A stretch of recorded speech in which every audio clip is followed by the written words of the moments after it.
Welcome to the show, my guy, AD. Hey, I appreciate you having me, man. Did you ever have somebody to tell you that you had a problem? Or I remember she said something that she was like, do you want to be 35 and be dead? I finally drank for the last time. I said, when we get back, I'm done. And that was it.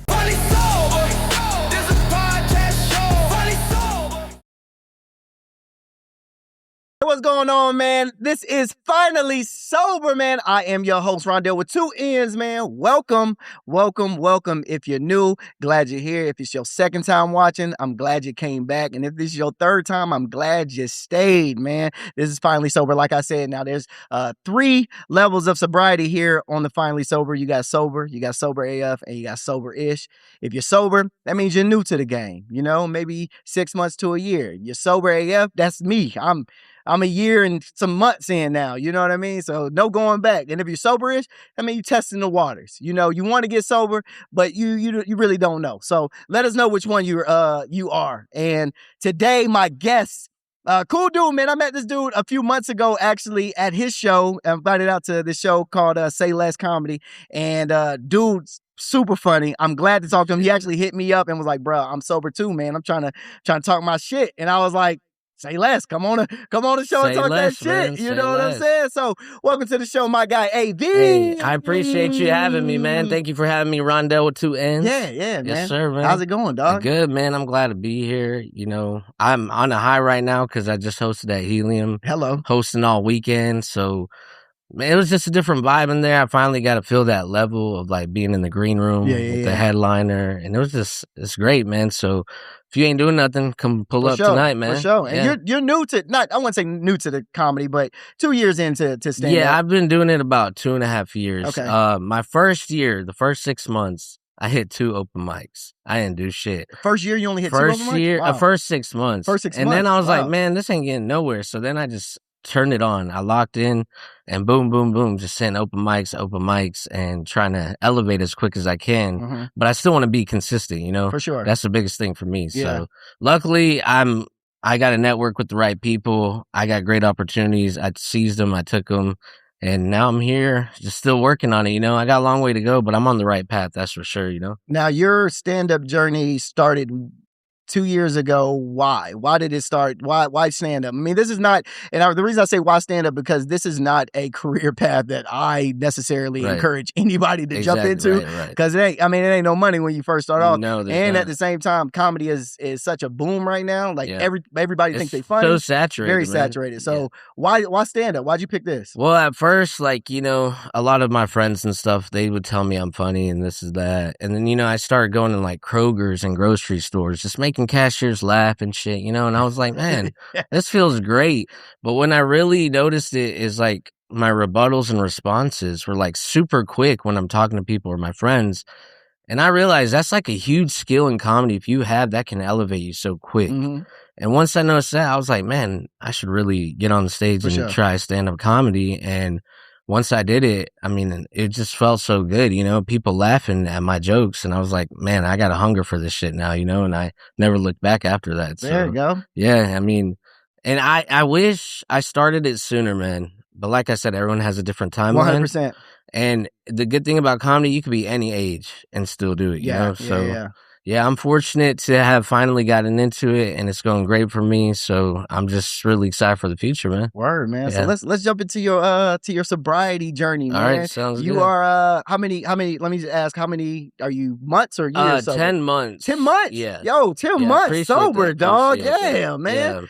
That's actually, I mean, that's amazing. Thank you. Yeah. Are you planning on not going back, or I'm pretty positive I'm never gonna go back. Really? Yeah, because the thing is, I mean, if we're gonna get into like when I started, man, I was drinking White Claws, and I'm not talking about the little ones. I mean the big ones. Oh, me too. Yeah, me too. But I'll be on my patio. I was a big hookah smoker. I smoked hookah for 15 years. Before Atlanta even had it, before all the clubs, all that. 2010, I was smoking hookah. You was a bad bitch before the bad bitch. Exactly. Right, I got you. And my lungs, I'm surprised I'm not dead, bro. Like, okay. I used to run a lot and shit. You know, I was in shape, and I finally quit hookah with the alcohol. So, you know, hookah was actually harder for me than alcohol because the nicotine, I was addicted. But I would be on my patio for 8 hours a day. Mm-hmm.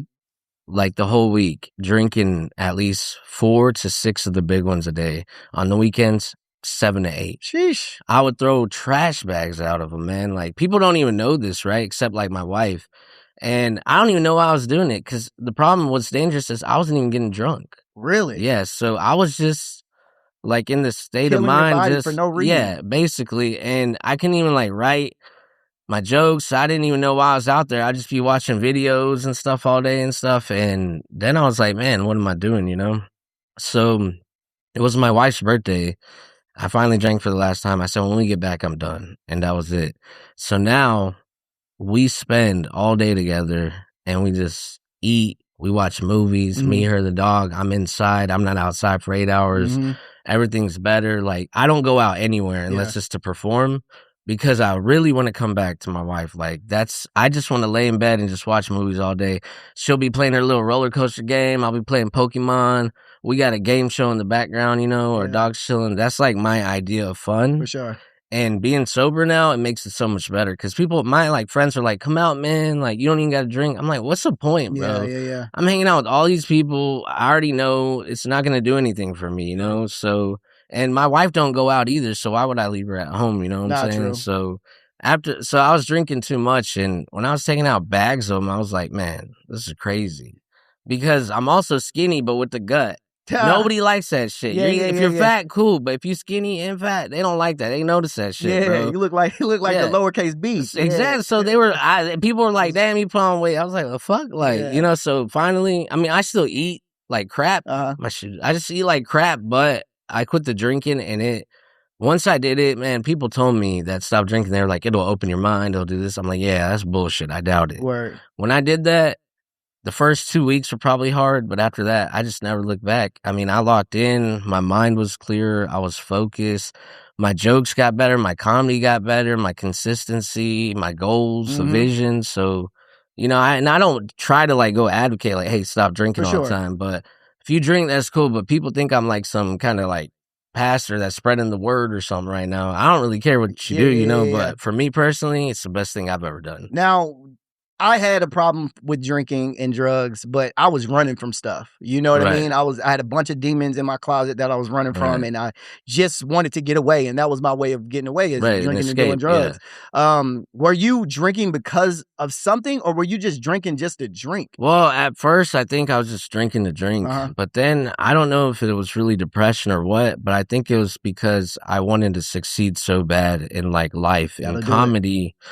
I really my dream is just to hit the biggest arenas, bring people together, retire my For wife, sure. have my boys as like security. They're useless, just have their big asses, being security. I'll pay them. They don't got to work again.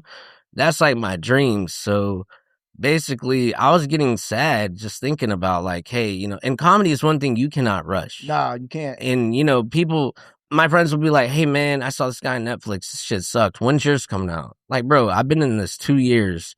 You can't even tour on the lowest level unless you get really good after certain For years, sure. right? Let alone a Netflix Mhm. special. So, they don't know that because they're not in this realm and, how comedy actually works. They just see what's on TV. But I was getting depressed just thinking, like, hey, man, I'm not amounting up to anything. My comedy is not doing anything. I'm just hitting open mics.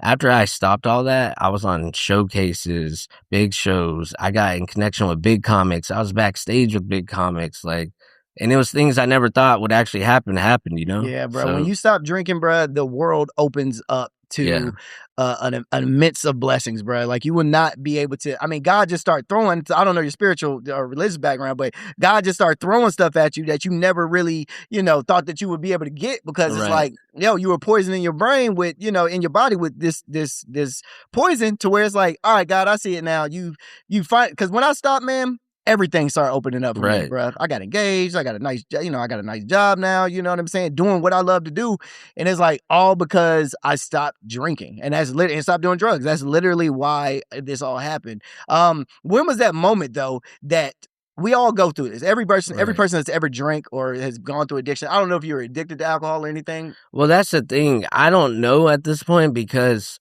it was like I didn't really care about it, but I wanted to drink it. That's addiction. Well, then there you go. I'm Yeah, addicted, I that's guess. addiction, dog. Yo, Yeah. cut that out. Y'all don't clip that. I'm not addicted. I'm committed, like J. Cole Okay, says. All right, okay, bet. okay, okay. But, Yeah, you was committed to drinking. I exactly. respect it. I But respect it. like I said, even if it's drugs, alcohol, whatever it is, everybody's got their vice. But I think alcohol probably is the worst demon you can have because 1000%. I was fighting demons I didn't even know about, Yep. man. Things were just piling up. And as men, we don't talk about a lot. I talk to my wife about everything now, but there's some things I was just like, just super disappointed in, Yeah. So, and I wasn't like proud to talk about it, but like you Okay, I know what you're thinking. Another injury lawyer barking for attention. Well, not quite. They call me Buddy, and I'm just here to protect you from that insurance guy, Mr. Unfortunately. Unfortunately, since fault hasn't been clearly established, Unfortunately, we can't cover your medical expenses. There's nothing more we can do. I think I've heard enough. It's about time you've heard congratulations. They have the tricks. We have your back. My lawyer is my buddy.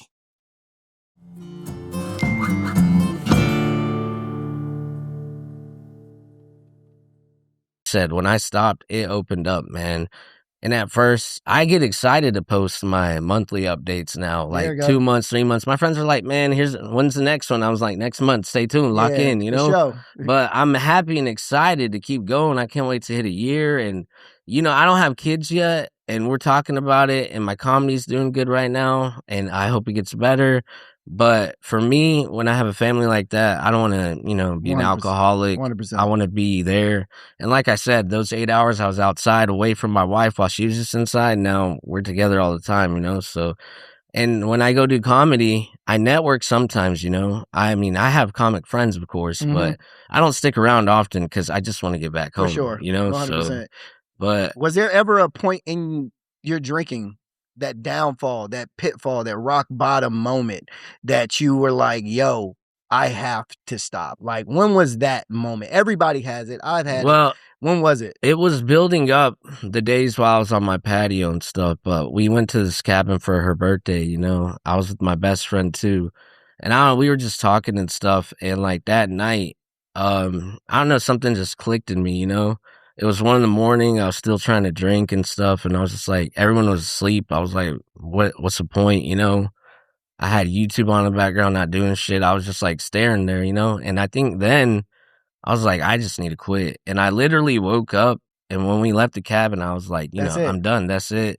And I talked about it that weekend too, but I didn't know if I was actually going to do it. And then I actually did it. And since we left that cabin, Haven't touched it ever since. haven't touched it ever since. I've tried, 0% ones, which they're fine, the CBD ones, they're good, but I don't really care for it, Yeah. So did you ever have somebody to tell you that you had a problem? Or, I mean, you said you figured it out yourself, but also did you ever have somebody, a comedian or friend, to be like, yo, AB, you got an issue, dog. Like, that was everybody in my family, my ex, like everybody was telling me, like, dog, you're alcoholic. I brushed it off. So Well, I would say yes, but most of my friends are Mexican from my hometown, so they all fucking drink. so they was like, yeah, ain't got You no know what problem, happened dog. when I stopped drinking? Yeah. You're a pussy. Yeah, You're a yeah, bitch. that's gay. You Yeah, changed. yeah. You switched up on us.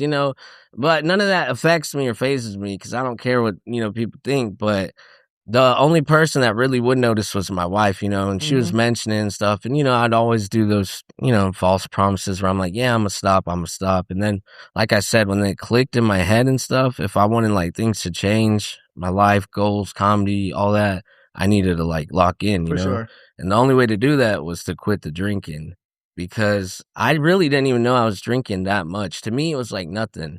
But I'll tell you who's really mad is the Food Mart guy down the road because all the tobacco, charcoals, White Claws, I'm talking about $300-$200 a week. He Yeah. done lost all that money. So when I went back in there and got like a vanilla Coke, he's like, "Where the hell you been, man?" He's like, "You losing my business." I'm like, "Damn, greedy Indians, man. Y'all got hotels too, man. You worried about one gas station, But like I said, my friends drink a lot, So I mean, they're proud of me, of course, but they tried it too. But it's not the easiest thing. Everybody fails pretty much at this unless you're like very committed. I think the mental thing is what really got me through it. For sure. My mind is, I guess I let it be super committed and strong and it took over my will. So And nobody really else told me that, but I did tell my sister what happened. My sister's a goody goody. She's Yeah. a pharmacist. She likes helping people, you know. She's very nice, but she's very judgy. So I hope she sees this. Yeah, yeah, Take yeah. some notes. Come But on now, it's very AB sister. You see him getting better. You see him right. getting better. But it is good that she's judgy because, you know, and it criticizes me because I'm her little brother. She was like, I mean, I remember she said something that she was like, do you want to be 35 and be dead and your wife miss you and your mom miss you and stuff? And I was like, damn, that's fucking. It's real though. Yeah, because I'm a mama's boy, It's man. real, bro. So It's after real. that, I was like, damn, she's right, you know? And I was telling her what happened. I said, man, I would take trash bags out of White Claws every weekend. Shit was hard. I told her I was depressed and, you know. Now that was hard, wasn't it? That was very tough. That's a difficult conversation. I hide a lot of things from my sister. Yeah. And my brother too, you know. They're always gonna be my siblings, but you know, and even I'm a very secretive guy, besides with my wife and stuff, you know, I allow people to know what they want to know and stuff, but it's not like anything crazy. It's just, you know, I just like to be cautious, you know. For sure. My circle got smaller as you grow up, but telling my sister is very tough, because she thought everything was just, you know, fine and dandy, because that's what I portrayed, you know, but talking to her helped a lot, you know, and she's one of the biggest supporters. She's the first one to tell me congrats when I'm like 9 months, 10 months. You need you that. know, so. And you need that and I'm talking to y'all for a second. As people in sobriety, bruh, you need that support. Yes. Do not try to run away from the support. Like when people are giving you your congratulations and you're doing a good job, bruh, take that. Take that. Yep. A lot of us think we can do this by ourselves. I thought I could do it by myself, you know what I mean, for the first couple months, and it just wasn't working. I needed those people to say, hey, bruh, I see you doing good. Because, bruh, that makes us keep going. Honestly, it pushes you because you can only do so much yourself. I mean, you're tired at that point. You're exhausted. To have like your wife or your girlfriend, your friends pushing you, telling you they're proud of you. You're at this level now. You're going to keep going. Once you're here, the rest is cake, man. Yeah. And you have them pushing you. That makes it easier because you can't do anything successful in life by yourself. Nah. Nothing. So, as comedians, man, we're out late. You know what I mean? We're in these spaces where there is a lot of drinking, you know, the green room culture, as they say. How do you navigate now being in that green room culture, being the only person that's sober? I mean, when I'm in the room with you, I mean, it's two people sober, but how do you navigate usually being the only person sober in the room full of comedians that are drinking and, you know, hanging out? Right. Well, the thing is, when I go in there, like, I know I'm there to lock in, put on a good show for these people. Even if it's a 4-minute open mic or a 10-minute show, I don't want anything to distract me, throw me off. So I'm always locked in. But when I go back there, people are drinking. It's fun. I get it. I see them, you know, I still talk to everybody. We have a good time. But I don't have the need to drink, you know. I just have my own vibe when I go in. I'm not worried about it. But the good thing is the comics I know, they don't like peer pressure a lot or anything. You know, they just stick to themselves too, which is a good thing. So not having that peer pressure also helps. But it's a lot harder being there with all the alcohol than in a normal setting for sure. True. But at this point where I'm at in the 10 months, it doesn't faze me. I don't look for alcohol. I don't look at it. I don't care for it, the smell or any of that, you know. Last night, I guess he's a new fan of mine now. He was so drunk, but he was somehow still like, you know, okay to talk. Yeah. But he was like telling me all the stuff he loved my comedy. You could just smell the alcohol, right? And I was like, I do not want to smell that shit ever again. Like, get out of. I was like, I'm not even being real. I talked to him for like 20 minutes because I'm a nice guy, but I was like, I gotta get out of here, bro. Like, and what's funny is you're looking at that and going, bro, is this me? Was this how I used to be? Yeah, that's what I'm saying. Like, and honestly, my wife would tell you too. Every morning when I woke up after I was drink, I'd be so groggy and stuff. Oh, bro, I'd turn 1000%. around, I'd say good morning. She'd be like, go brush your teeth. Like right now, because your breath smells like ass. Should straight up say that because of all the drinking and stuff too. That's really what it was, the drinking and stuff, and you know. And I was like, yeah, you're right. And now she still says it, but at least it's not alcohol. I know that now. You know? Exactly. Yeah. Now I know when I was drinking, like a lot of me, who I thought I wasn't really who I was because it was the alcohol essentially. What part of your personality do you think like was you, but it was only you because of the liquor? You know what I mean? Like, now that you're sober, it's like, that was never me, really. You know what I mean? Well, that's an interesting question because I don't think my personality really changed Oh, okay. much Okay. because I mean, you met me now, you know my For sure, for personality. sure, for Like, sure. I'm out there. I like to be explosive. I like to be straight up, honest. I like to be friendly, but I'm still that way even when I was drinking. But one thing about that is my wife would say, we would fight more. I might be more angry or something. It's not like anything crazy, but we'd have more fun. Okay, I know what you're thinking. Another injury lawyer barking for attention. Well, not quite. They call me Buddy, and I'm just here to protect you from that insurance guy, Mr. Unfortunately. Unfortunately, since fault hasn't been clearly established, Unfortunately, we can't cover your medical expenses. There's nothing more we can do. I think I've heard enough. It's about time you've heard congratulations. They have the tricks. We have your back. My lawyer is my buddy.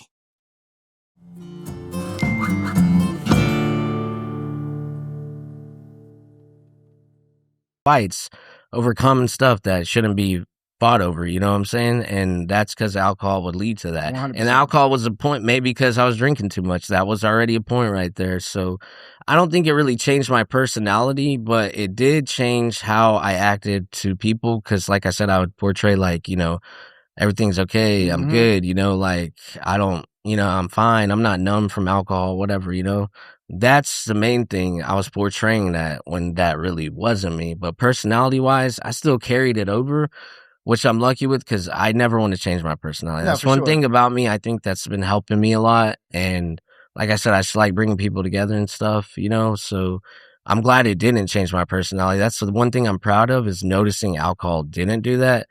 But personally, I was battling all these demons, and it was very hard to like keep them locked in first, and then it was hard to attack them while I was trying to act normal in front of everybody. No, for sure. So How do you deal with the demons now that you are sober? Because that was the hardest part for me getting sober, is trying to figure out, all right, man, I still do get a little depressed. I still get kind of sad. I Sure. still get upset. I still get kind of mad, but I don't have that outlet anymore of alcohol to drown all those thoughts away. Now I have to go through those thoughts Right. every day, and I have to go through life naked, essentially. Yeah. You know what I mean? Like, you got to Right. battle life naked. You know what I'm Right. saying? So how do you?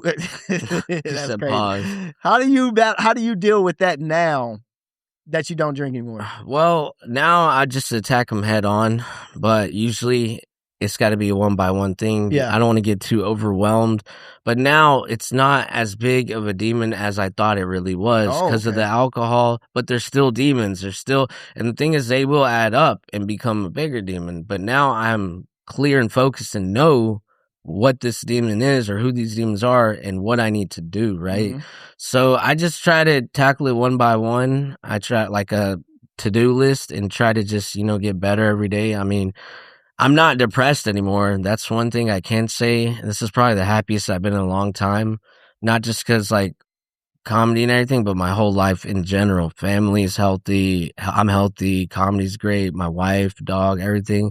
I think all of that just is keeping me so happy. And I think the alcohol really was keeping me depressed so much. For sure.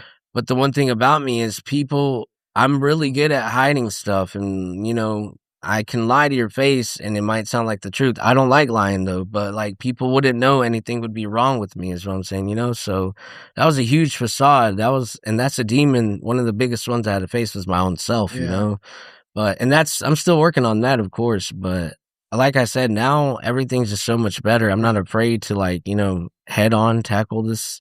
I got people around me. I don't got to support do system anything is by the best. myself, Yeah. So yeah. Did you ever lose any opportunities, or were you not able to grasp an opportunity because of alcohol? Because I've lost so much stuff with Well, my drinking and my right. addiction, bro. Oh my gosh, bro. I've Yeah. lost so much stuff. I mean, there's a lot you will lose too because you prioritize alcohol over all that. 100%, bro. One of the main things is a bunch of comedy shows, Really? man. Okay. Whether they were mics or shows, I always am early. Like yesterday, Helium, the show started at 7:30. I was there at 5:30. Good God. I Well, was- that's a little too early. I was- That's, I was that's there. extreme. I had some food. I was You're getting not even white, AB. Like that's but I was that's overly performing for white. 95% white people I in know, but that's Alpharetta, an so overly white early. right, but I had to eat too. I want to eat comfortably, so and I lock in. I do like this mantra thing. I'm not very religious. Okay. I do believe in like a God and a higher power, but in Hinduism, that's what I am.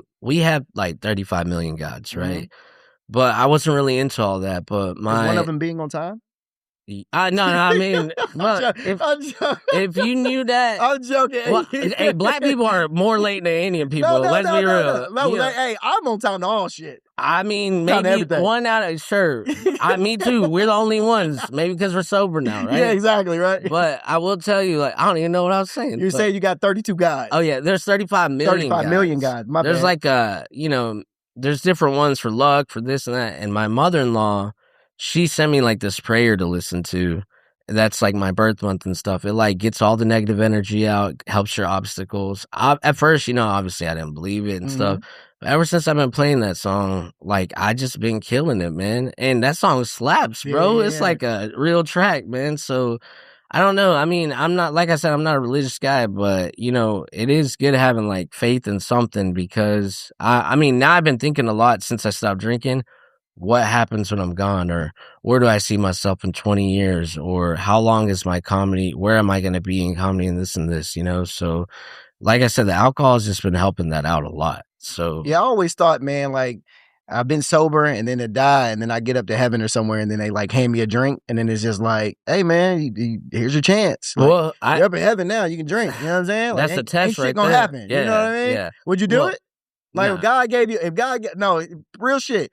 If you get to heaven and God hands you as soon as you get to the gate, he like, AB, you did good, my son. And then he hands you a shot. Would you take it? I'm going to say you and St. Peter can go to the club. I'm good on that. Oh, you ain't gonna take the shot? Nah. A God shot? I mean, I'm taking a shot from God. I ain't even don't gonna know hold you, about Slim. which God. Are you talking about like the main God? Or are you talking about my Indian God? I'm talking about the main God, the nigga that's standing if at I the don't gates. take it, he gonna send me to hell. So yeah, I'm gonna have to take it. But Indians, I have a joke about this. I might be reincarnated into a hookah or something, and I might not even go to heaven or hell. So I don't really know what's gonna happen. But I respect that. I do, I had this ideology and like belief of heaven and hell because, dude, I'm from like Rome, Georgia, and Dalton, Georgia, man. An Indian in Rome, Georgia? Yeah, what the fuck? Country, man. Dude, I didn't even know they made y'all out there. That's actually what my set was about last night. And there were so many white people and rednecks in there, and they loved it because I was relating to them, man. Oh, of course. I was telling them, like, I used to call my grandparents Meemaw and Peepaw. Indians don't do that, like, I would go frog gigging and all this stuff. So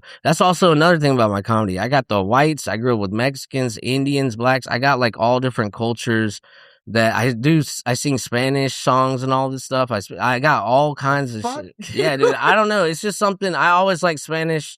I do reggaeton, bachata, corridos. I do walking Duolingo. This is amazing. I mean, I'm from Rome, man. So, you don't find many Indians out there. No, so you don't. I got a lot of stories about that, man. But I'm glad I'm out of Rome. That's for damn sure. Oh, no, for sure. I do not want to be back there, bro. So do you think if you could go back to your past life, not your past life, if you can go back in the past and never take a drink ever, would you do it?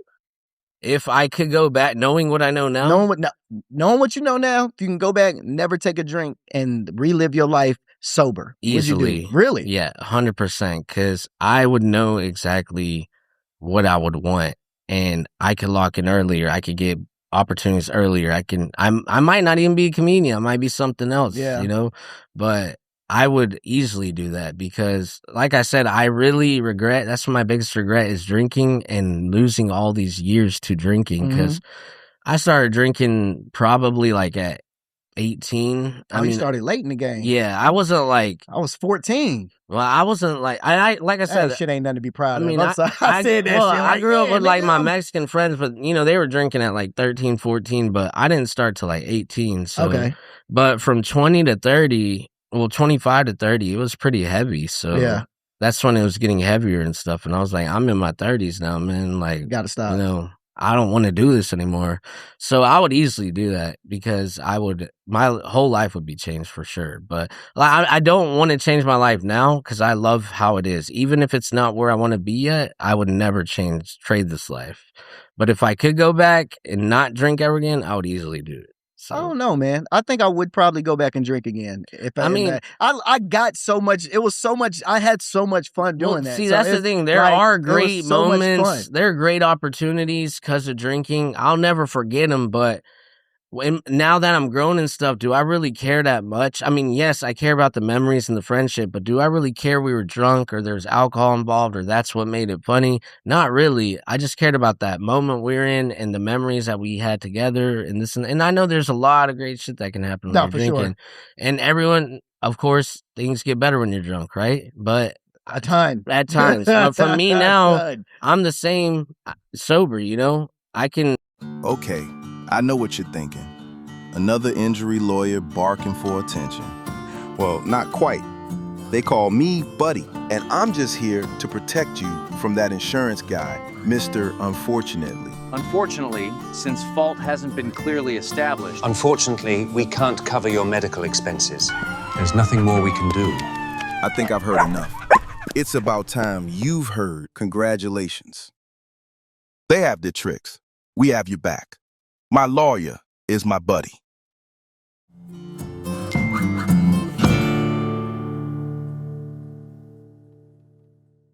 easily have a good time without having to drink, you know? Yeah, me So too. Yeah, me too. that's the biggest thing is being able to differentiate those, you know? Yeah. So Now, being a comedian, man, we both well, when I got sober and I first started telling jokes after I got sober, it was weird like hearing people laugh at me be funny sober because right, I never thought I was funny without me drinking. right. You get what I'm saying? Yeah. So when you first got that real laugh after like being sober and then you realize like, oh shit, I could have stopped drinking and been funny sober this entire Right, time. right. How did it feel? Like, Well, like when I didn't even think about it that way really? because when I stopped drinking and I hit a mic, you know, I was just doing my thing and then, you know, I was getting laughs and stuff. I didn't think about it actually until after I got off the stage.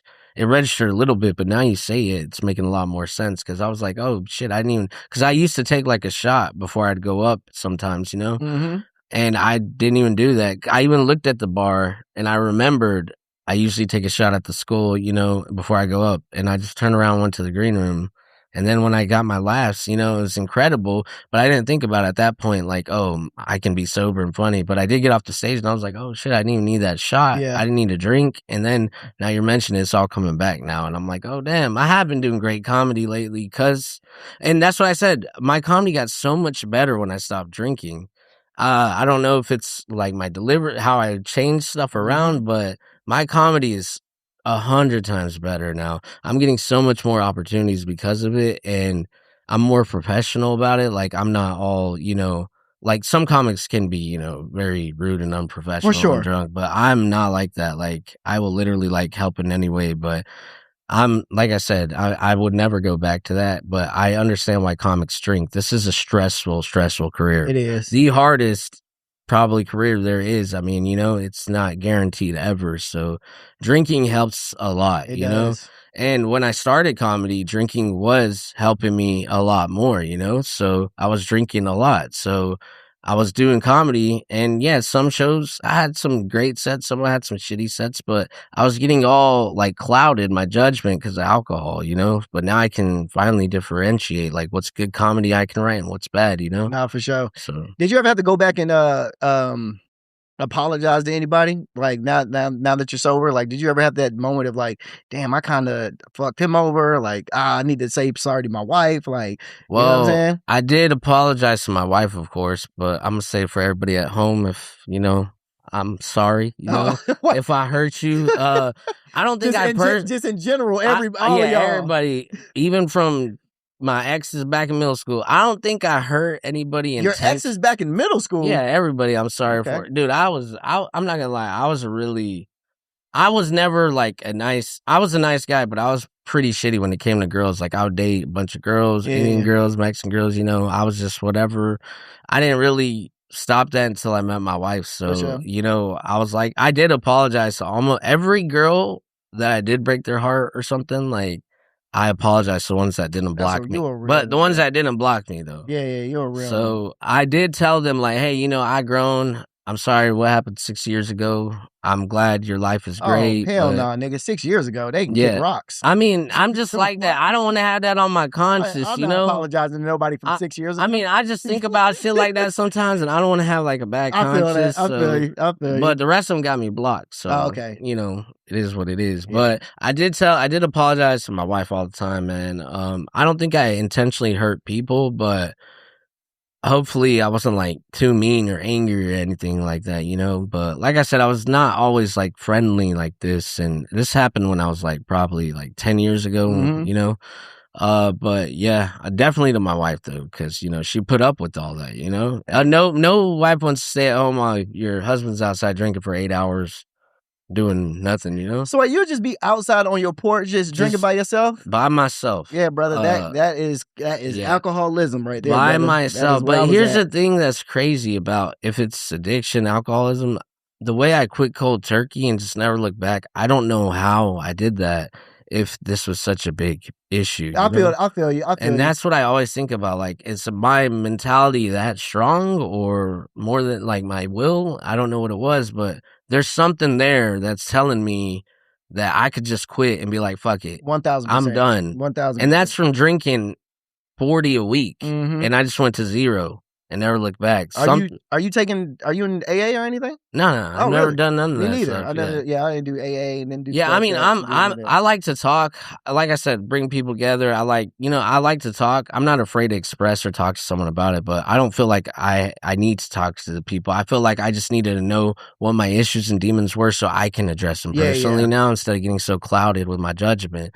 But I was never to that point where I was like, damn, I gotta go to a meeting and talk. What's nothing wrong with that? Nothing's wrong with Y'all that. do y'all meetings. If you do need the help, I recommend getting it for sure, because not everyone can be like this. Not like I'm better or anything. I just, like I said, I don't even know why my mentality was like that. I don't know why I just quit easy and never looked back. Like I said, the first 2 weeks were really hard, but after that, I didn't even give a shit. Yeah. I was like, man, I don't care. We went on a cruise 3 weeks ago, man. I didn't drink at all. Really? Yeah, my wife was like, she was talking. She was like, do you want to drink?" I was like, "No." I mean, she doesn't even drink, right? Yeah. Okay. She hardly drinks, so that's another thing that makes it easier for me. She doesn't drink, so it made it easier for me not to drink, you know.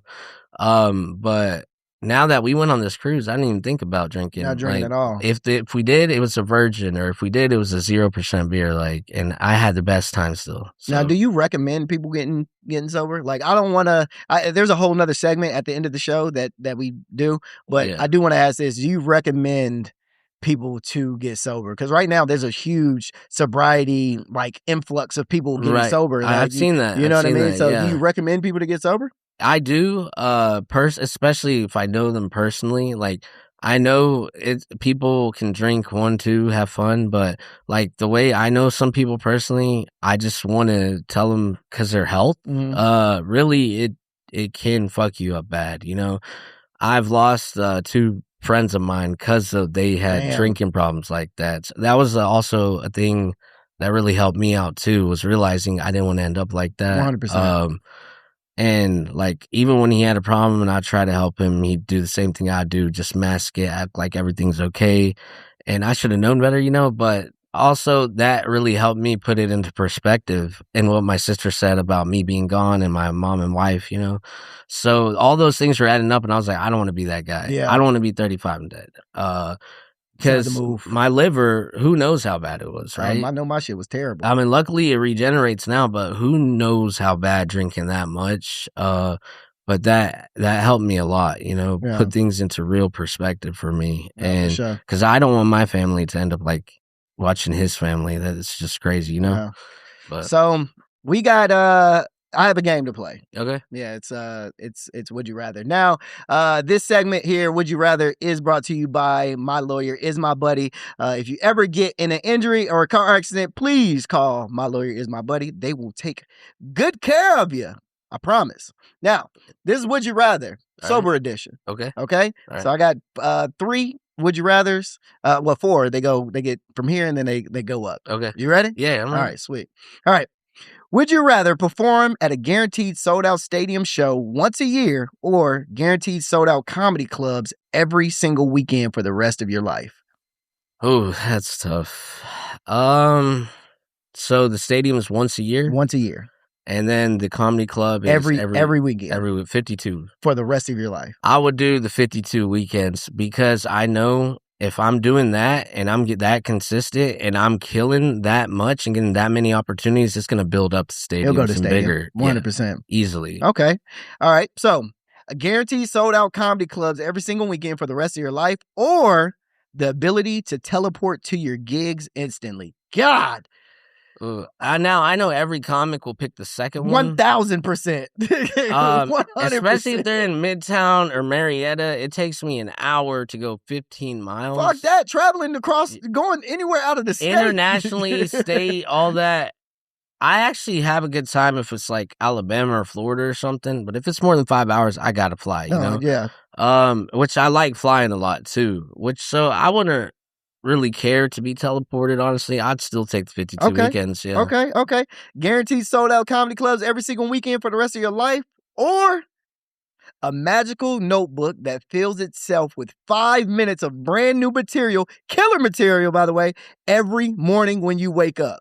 That would be fire. What? That would be real. The thing is, though, I mean, I would love to do that, but then it wouldn't be my comedy. Oh, right? Hey, you know, not that my comedy is that great or anything. It might be, but I don't want somebody else or something to write for me. You know what I'm saying? That's just, I've always liked thinking my comedy is what it is because of me, my personality, my stories, my upbringing. And like last night, all these guys were relating to me, rednecks of my stories. I was like, how the fuck? Because, I was relating to them, Sure. I would still take the 52 weekends because I'm always writing every day. So I'd rather even if they're the best jokes, it's still not 100% me or authentic. So I would definitely still take the 52 weekends. All right, man. You are better than me, brother. Well, I know, like I said, mostly everybody would want to teleport and everybody would want those jokes written. 100%. And maybe it's because I'm sober now. I don't know. If I was drunker than motherfucker, I'd be like, you know what? Fuck it. I don't want them 52 weekends. I feel you. I feel you. All right, last one. All right. The guaranteed sold out comedy clubs, or you get to go back in time to your very first open mic, which is 2.5 years ago, but you bring all the knowledge, confidence, and jokes you have right now. So if I did that, it's just one open mic, right? One open mic. I don't think me being where I am now and going back in time and doing an open mic will be that drastic for me. I don't think a booker's going to be like, oh my fucking God, I got to put him on fucking now. True. Especially with some politics going on in the scene, I would still take those 52 weekends because I know for damn sure if I killed it, I'd still might get a high five and, have a good day. So okay, 52 weekends, my brother. 52 weekends. So I like that. And the reason I stick with that is because the biggest thing you need is consistency. Yeah. And consistency and confidence in comedy. If you have consistency and confidence, you're going places. 100%. So 52 weekends I'll be on that shit. I like that. Yeah, I don't even care if it's in India. I'll fly that bitch. I like that. So here on Finally Sober, man, I like to give everybody a chance to do our Sober 60. Now, the Sober 60 is you're gonna look into your camera and you're gonna give advice to your old self, tell your old self something, and you're also going to give some advice and some inspiration to the people out there that are going through sobriety, that are trying to get sober, Okay. so you got 60 seconds on the clock to talk to your old self. Damn, this is going to be shitty. And then give it some inspiration. Wait, do I need to talk to my old self? You want to tell your old self something, and then you also want to give inspiration and advice to younger self. Am I spreading knowledge on my younger self though, or whatever you want? This is your Sober 60, brother. Yeah. And then you give inspiration and advice to everybody out there. You ready? All right. And right here in this camera, go. Well, if I'm talking to my younger self, I want to say, even though you had that problem, I'm proud of where you gotten. I'm proud of the hard work, the consistency, the dedication. It's not easy having that willpower and that mentality to get over the demons and over these hills. And I'm proud of what we built, even though in that state of mind, you weren't at your best. But I'm very proud of you. And for the people out there, and this is for the people sober, trying to get sober. Mm-hmm. I recommend getting sober because it really is the best thing in my life. People told me things would get better. I didn't believe them, but you can look at me. I'm a prime example. Everything gets better. relationships, health, quality of life, your goals, your missions. You're locked in, you're focused. You can attack these problems on your own, but I recommend having support, friends, family, loved one. It makes it a lot easier, and it's not as hard as you think once you really lock in. So just lock in. Hey, that's Sober 60 in the building. Hey, V, man, I want to say thank you so much for coming to talk to me, man. I'm glad that you're finally sober. This is dope. I'm glad to have another comrade in the the community. I really hope, we like say less, Hey, let's do it. Let's do a finally sober show. Yeah, man. if you want to, we're gonna be doing our next show Wednesday here at the Atlanta Theater. Word. Hey, so, bro, I'm always down to pull up. But yeah, man, and we'd love to have you back on shows too, give guest spots, because 100%. Rondell right here, he killed it. I'm gonna tell you. Hey, man, my partner, shout out Len Layson. Yeah. He said, "Hey, I know this guy Rondell. He be doing a little, podcast and now he's a hot 97. So y'all need to clap up for that, man. That's hot what. 97. Yeah, he's doing some good shit." And Len said he gonna come and we gonna see, but he funny. I said, all right, bet, say less. And then Rondell came up there, and I mean, he straight killed him. I appreciate that, and that's what it was: consistency, confidence, skill, talent. I appreciate that, bro. We need more comics like that, and I really hope our opportunities align and we 100%. Do some big shit together. Because for sure. Now we're locked in, we're focused. The ceiling is about to be broken, man. So, I appreciate you having me on the show. Thank you. And, seeing you do sober as fuck, it's inspirational, man. For sure. Appreciate that, man. I love to go to the mixers too, man. I see everything you post, man. I'm a follower, man. You don't come to shit, though. Hey, I didn't even know about it till last month, man. Like, I'll play it. But I'll come next week. If I don't got a show, I'll be there, sure. But I appreciate you having me, man. Thank you so much. And thank y'all for tuning in to Finally Sober, man. This is coming out, and I cannot wait for you guys to see what we got coming up next, man. So tune in. Oh yeah, also January 31st, we will be at Skewed Orbit Studios. We're doing a live Finally Sober show with Healing is Hilarious. The girl Rachel, she was on this show. So we're doing a mixed podcast for that show. That's going to be Saturday, January 31st, 8 o'clock. It's going to be dope as hell. Y'all go get y'all tickets, because guess who we got? We're as our guest, Damian Powers from Love is Blind. Oh, bet y'all didn't know that. That's heavy. Oh, yeah. So tune in, man. Coming at y'all. Peace.